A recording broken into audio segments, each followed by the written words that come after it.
माननीय विधायक रमाकांत भोई। बाचस्पति महोदय, ये मोर प्रश्न मूल प्रश्न सहित संपर्क नथिले भी यह गोटे इम्पोर्टाट इश्यू।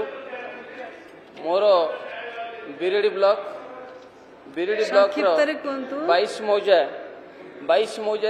22टा रेवेन्यू विलेज अच्छी इलेक्ट्रिक कनेक्शन अच्छी किंतु आमे केबे फील करूना जे आम अंचल को इलेक्ट्रिक कनेक्शन अच्छी कहीं ना मिनिमम 10 ରୁ 15 घंटा बिजुली काट होटा रेगुलर एवं आर कारण होची ये जेतु जगतसिंहपुर जिलार ग्रिड सहित कनेक्ट होती जगतसिंहपुर जिला ग्रिडटा आम अंचल ठारू पाखापाखि 15 किलोमीटर तेणु बारंबार फॉल्ट होची एवं आ द्वारा इलेक्ट्रिक डिस्कनेक्ट होची।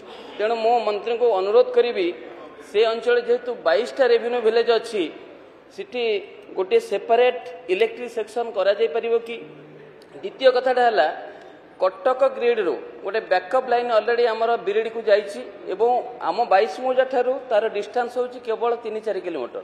जदि बैकअप ग्रिड रो व्यवस्था करा जिवो 22 मौजा को बिरेडी सहित संयोगीकरण करा जिवो मु भाबुछि एही समस्यार समाधान हेई परिबो।